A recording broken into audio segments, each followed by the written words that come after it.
students. I'm Dr. Shikha Pandey, Associate Professor from Institute of Aeronautical Engineering. Today we are going to discuss on the question bank of the Module 3, that is biodiversity and biotic resources.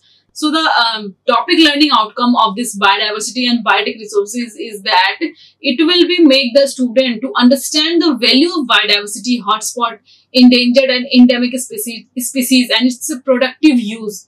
Next is the outcome, the knowledge and the outcome we have achieved at the end of the course is like that. The knowledge on themes of biodiversity, natural resources, pollution control and waste management. So this is the knowledge of any person will understand the knowledge, will get knowledge about the theme of biodiversity, natural resources, pollution control and waste management. And now a student should be able to learn about the knowledge on theme of biodiversity, natural resources, pollution control and waste management that is related with the environment.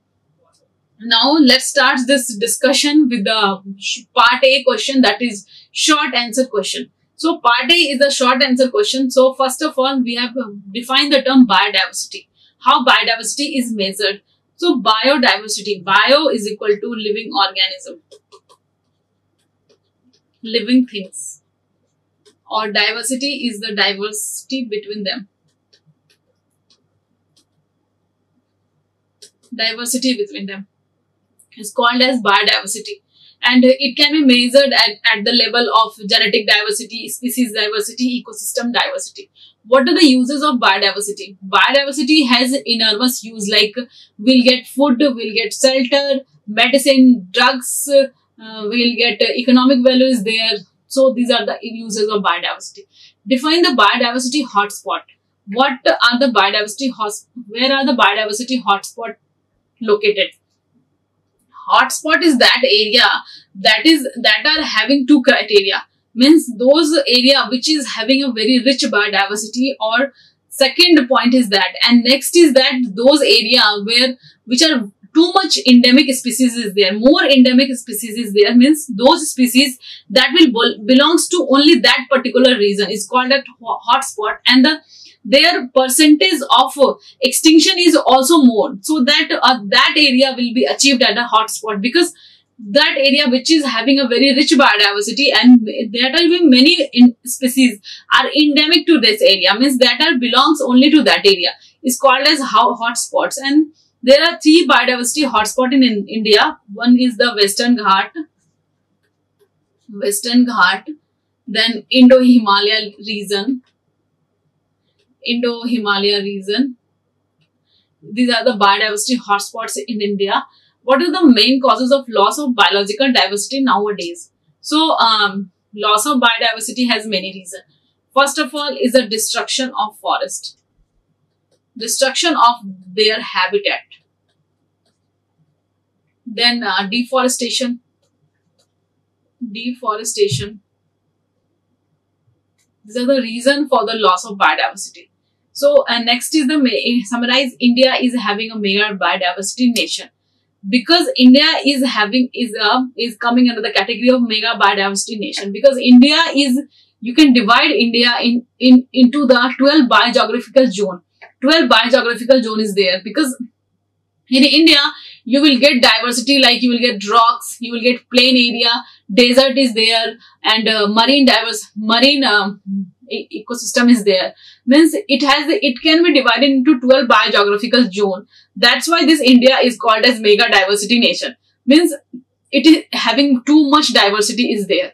Next is the differentiate between genetic and species diversity. Diversity of a species on the basis of their genetic makeup and species makeup. On the basis of genetic diversity, we can take the example of a E. coli bacteria from the same species, and species diversity like population. In a population, dog species are there, cats are there, many are there. So this is the diversity on the basis of species, and at the basis of genetic diversity, like human being. Human being belongs to the same species, but they are different at their genetic makeup. Their genetic makeup are different. So this is the diversity on the basis of genetic diversity. And species is the if we'll talk about an ecosystem, like a grassland ecosystem where human beings are living Means a cat is there, dogs are there, many animals are there. So this is about the species diversity. Diversity at the level of species variation, and genetic diversity, diversity at the level of genetic makeup. Next is the values of biodiversity. Here again the advantages related with the biodiversity. Next is the gene bank. What is the term gene bank?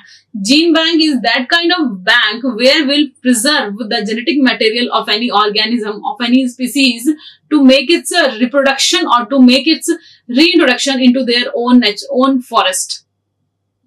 What is habitat fragmentation? Habitat fragmentation means is a term, habitat destruction or habitat fragmentation means destruction of habitat of any species. Like destruction of habitat of an elephant is called as habitat destruction, means the conversion or the clearing of forest or destruction of habitat of any species. This will lead to the maybe extinction of a species, or sometime the animal will enter to the human territory, because in these days human are making more buildings by cutting the trees, by cutting the habitat of any organism. In this way, what will happen? Then that organism like elephant or tiger, they can be enter into the human territory. So this is called as habitat fragmentation. Describe how can human activities have effects on biodiversity. Human activities has effects on biodiversity. Human will cause pollution. Next is the habitat destruction. And hunting, and then overuse of biotic species, overuse of biodiversity, any plant overuse is there. Next is the define national park and name few some such national parks in India. National parks means those areas that has been preserved for many animals are living there, and the important national park in India is the Bannerghatta National Park in the Bangalore, and like that many national park, Nanda Devi National Park in India, Jim Corbett National Park. These are the important national parks of India. The outline in situ and ex situ conservation of biodiversity. In situ conservation and ex situ conservation. In situ means conservation of biodiversity into their own habitat. And ex situ conservation means conservation of biodiversity outside their habitat is called as ex situ conservation. Means outside, means the conservation of a species should be done at different places. Like example is the gene bank. Like in the gene bank, we'll preserve the genetic makeup of any species, so that we'll make reintroduction of that particular species into their natural habitat. And in situ is that kind of conservation where species should be conducted into their own habitat. So for in situ conservation of biodiversity, example is the sanctuaries, national park sanctuaries are the example for in situ conservation of biodiversity. Next is the NBPGR, NBAGR, National Bureau of Plant Genetic Resources, and this is Agriculture Genetic Resources. These are all the kind of ex situ conservation where they will conserve the seeds of any plant, or they will do the research on the reintroduction of any extinct species. Next is the National Wildlife Sanctuary. List the National Wildlife Sanctuary, where you have to discuss about the sanctuaries. That sanctuaries means that will be dedicated to a single species. So Dachigam Deer Sanctuary is there. Like Nokrik Sekhawal National Park is there. They are the sanctuaries. Like Elephant Sanctuary is there. In the Sundarban Tiger Sanctuary is there. Like in the Gir National Forest, in the Gir, that is in Gujarat, that is the wildlife sanctuary is there. What are the major causes of human and wildlife conflict? So the causes for this man-wildlife conflict is the again habitat destruction, and then clearing of forest, and entering of human being into the wildlife area. So that wildlife, automatically that wildlife will come in the territory of human being. And next is the enumerate major threats to biodiversity. So the threats to biodiversity is again the habitat destruction, clearing of forest, and then pollution, water pollution, air pollution, and these are the major threats to biodiversity. Haunting of organism of any species, hunting, illegal poaching and killing of any species is a major threat to biodiversity. Now comes to the next question, that is about poaching affects the environment. Discuss how poaching affects the environment. Poaching means killing of any species. Poaching is related with killing or haunting animals. Next, why habitat loss is the threats to biodiversity. Habitat loss is the threats to biodiversity because loss of habitat will cause the species to enter into the human territory. Due to loss of habitat, any species cannot survive into their area. That is the main threat to biodiversity, and then this will be leads toward the extinction and all these things.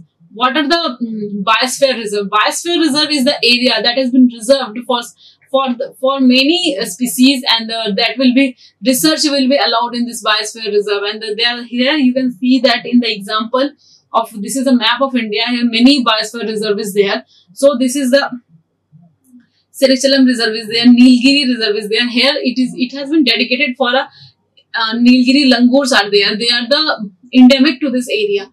You can see that this one is the cold desert, Nanda Devi, Kanchenjunga in the Assam, Manas is there, Dehang Devang in the Arunachal Pradesh, Dibru Sekhav in the Meghalaya, Nokrik is there, Sundarban is there in West Bengal, Simlipal is there in Odisha, Achanak Amarkantak is there in MP, Panchmari is there, Panna National Park is there. Like that, Kutch is there.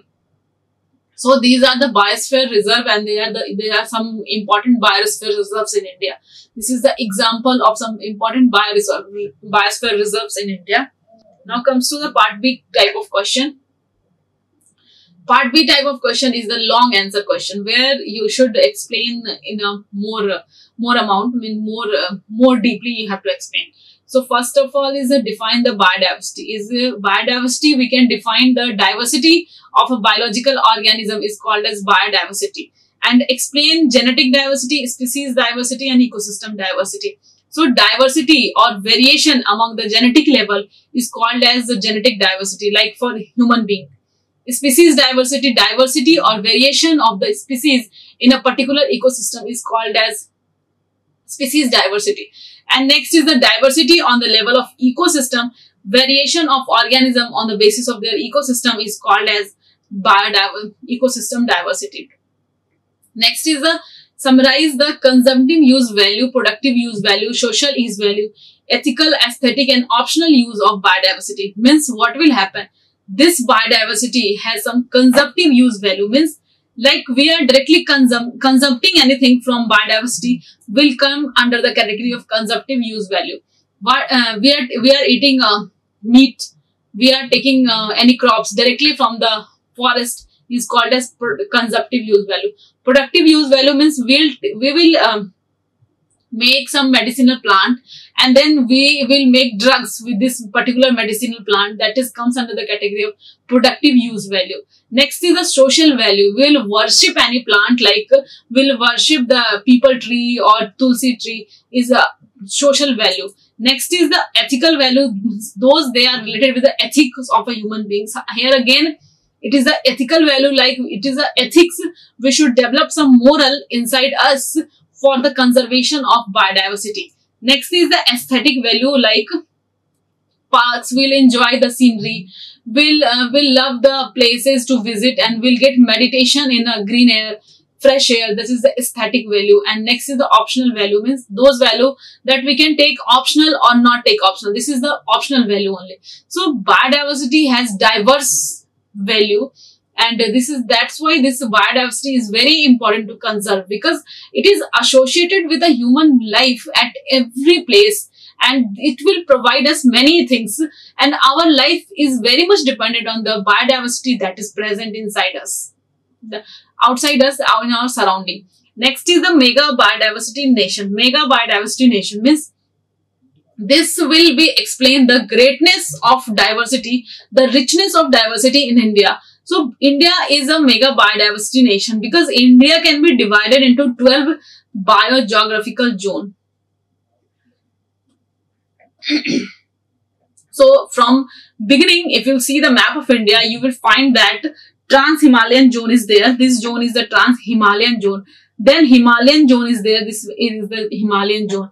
Then plain area is there. From this area, desert area is there. Desert area is there. And this is the ocean area is there. This is the Deccan Peninsular region. This is the Western Ghat region. Means that's why we can say that India is having a great biodiversity. India is having a rich biodiversity, and this will be the greatness of India's biodiversity. Like it is having 12 mega biodiversity region, 12 biogeographical zone is there in India. That is Gangetic Plain, Trans-Himalayan zone, Western Ghat, Indo-Burma region, Peninsular region, and Deccan region. So these all are the many biogeographical zone that is already present in India, and that is a diversity and greatness of our diversity of India's biodiversity. So this next question is explain hotspot of biodiversity and mention 3 hotspots found in India. Discuss their salient feature.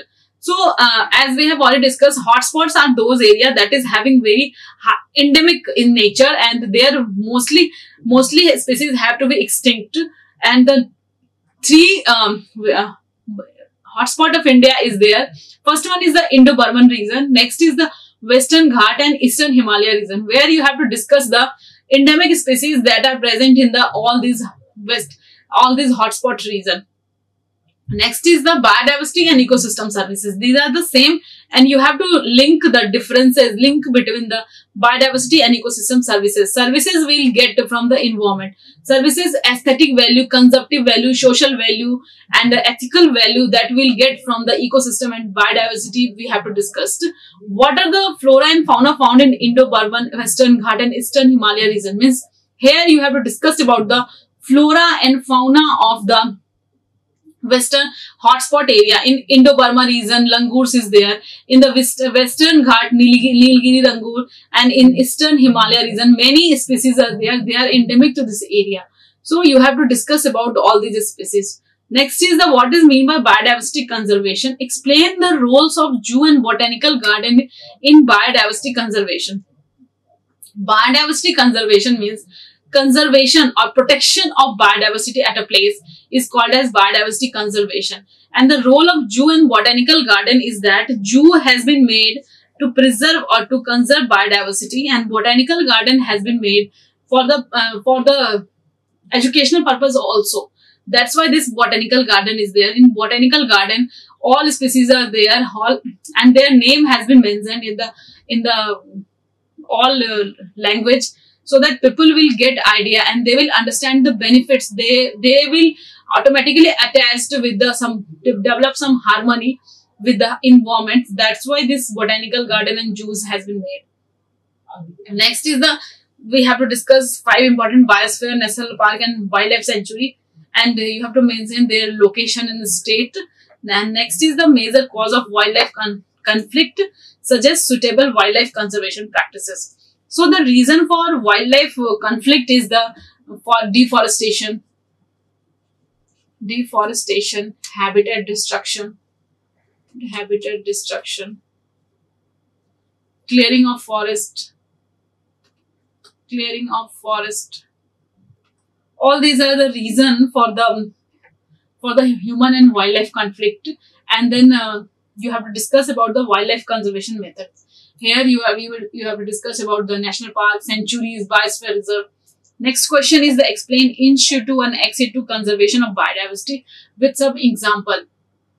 So in situ conservation of biodiversity refers to the conservation of biodiversity into their own habitat, and ex situ is the conservation outside their habitat, outside the habitat. Outside the habitat. In situ is inside the habitat. Inside the habitat. And next is the major threat to biodiversity. Here again, you have to discuss about the habitat destruction, pollution, clearing of forest, cutting of trees, and all these things. And what are the biotechnology, which refers to biodiversity conservation. So biotechnology, here you have to discuss about the ex situ conservation method, like the method like cryopreservation. Cryopreservation. And next is the factor leads to biodiversity loss, and how explain human impact on biological diversity, means the human induced impacts. What are the factor leads to biodiversity loss? Here again, cutting of trees, clearing of forest, habitat destruction are the reason for the loss of biodiversity.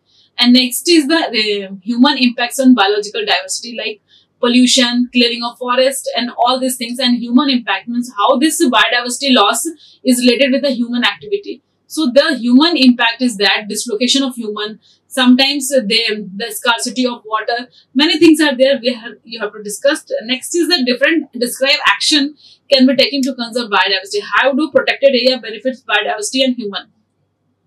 What is there? Here you have to discuss about the conservation method, like in situ conservation or ex situ conservation, and you have to discuss about the benefits of this biosphere reserve and the national park and all those things. Now let's come on the part B type of question. Part B question is the long answer question. In part B, you have to discuss all these things in a long way. So the part B, first of all, first question is what are the flora and fauna found in Western Ghat and in Eastern Himalaya region? In Western Ghat, you have to discuss about the important plants and animals that are endemic to that place. So this is about the endemic to this place. So Nilgiri langur is there. Nilgiri langur is there. Human-tailed macaw is there. And in the Eastern Himalaya region, like Eastern macaw is there, like tiger is there, tiger, the one-horned rhino is there. So these are the important species. One-horned rhino. These are the endemic species to this Eastern Himalaya region, where you have to discuss about the hotspots of the Western Ghat and Eastern Himalaya region. Next is the 3 wildlife conservation sites in India. I explain the role of conservation on wildlife. So where you will discuss 3 national park, like and many biosphere reserves is there. This you have to discuss, and then the role of conservation of wildlife and its a conservation, how it will be, what role it is playing in the conservation of wildlife. And next is explain briefly about the role of human being in the conservation of biodiversity.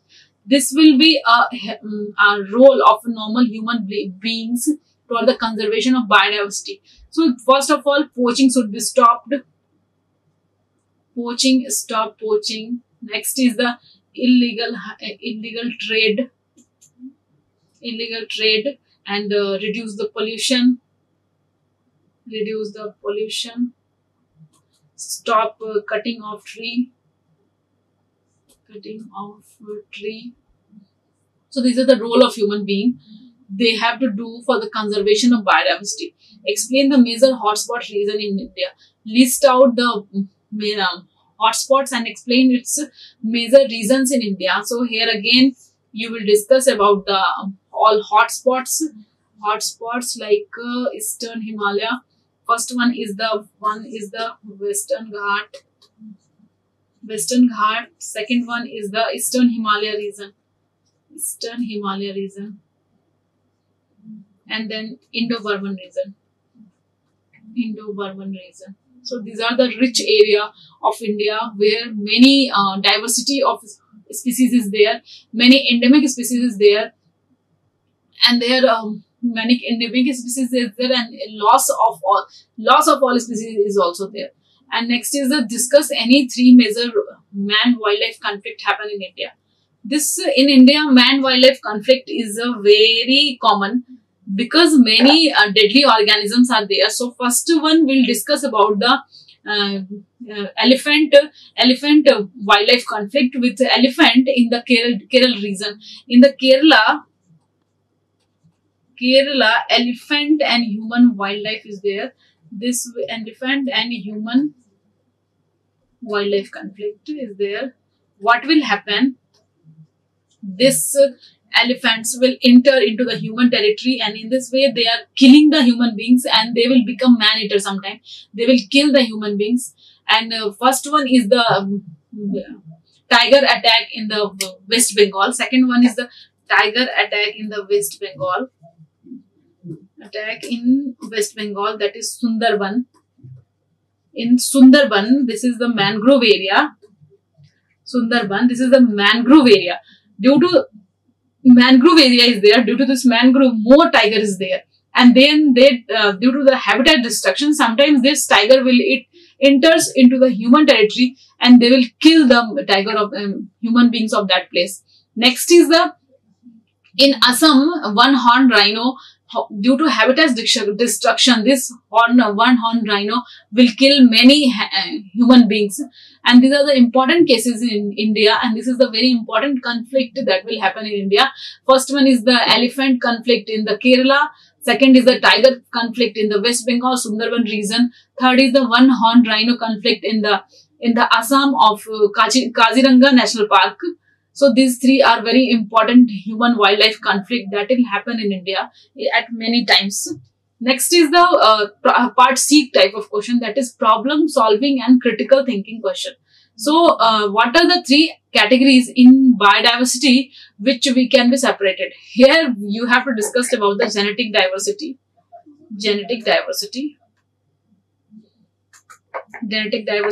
species diversity, and third is the ecosystem diversity. Next is the list different developmental activities, including construction of dam, affects the biodiversity, and action needs to be taken to conserve them. So first of all, you have to discuss about the mining activities. This is again our development activities, mining activity. And then is the dam construction of dam.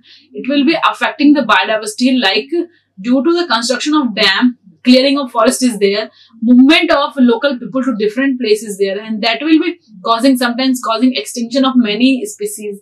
That's why construction of dam will take clearance from the Environment Impact Assessment Authority, because this construction of dam will impact on the of that place. Environmental impact is there.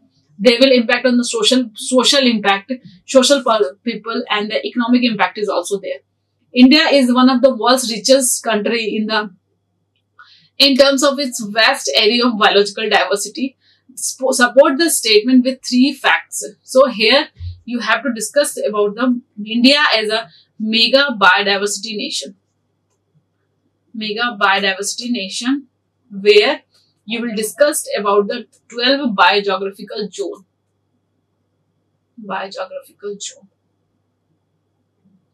Next is the what are the basic issue in protecting wild flora and fauna. So the basic issue regarding the protection of a species. So first issue is again the habitat destruction, and then increasing population explosion of human being,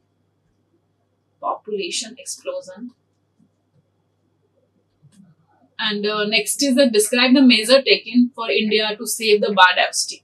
Here you have to discuss about the in situ conservation and ex situ conservation. In situ conservation means conservation of species within their own habitat. Ex situ is the conservation of species outside their habitat. So, and here you have to explain how ex situ conservation is practiced, what is its advantages and disadvantages. So, practices of ex situ conservation, where we have to discuss about the seed bank and animal translocation, national park, and location of species from one place to another place, and then its reintroduction into their own habitat. So these are the advantages. Advantage is that here you can conserve the species that are in the endangered category. Means endangered animals conservation is not possible into their own habitat, because their habitat is disrupted, so they will be not be able to survive in that condition. So that will make it artificial habitat will provide it in ex situ conservation method, and then the number of species is growing, and then will do its reintroduction into their own habitat. Next is the how effective are different type of protected area in conserving biodiversity and providing ecosystem services. It is very much effective. All those conservation practices is very much effective because due to this protected area, the number of individual of any species like that is coming under the category of endangered now improved. Like in case of Indian tiger, their number has been improved due to this conservation method and the ecosystem services. Explain how in situ conservation is practices, right? Its advantages and disadvantages. Ex situ conservation means conservation of species into their habitat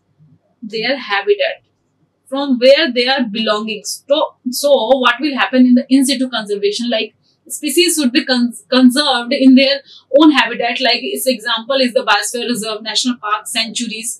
Means they are protected that particular area for only that particular species. So this is the advantage is that any organism can do better, can survive better into their own habitat. And disadvantages is there sometimes it will be not be sufficient for particular organism because due to destruction of habitat, they will be not be able to survive in that condition. So this is the disadvantages, and advantages is that their number will be increased, their reproduction will be increased, they will be survive in a better environment. So this was all about the questions related with the module number 3. Thank you. Like, share and subscribe. Hit the bell icon for more updates.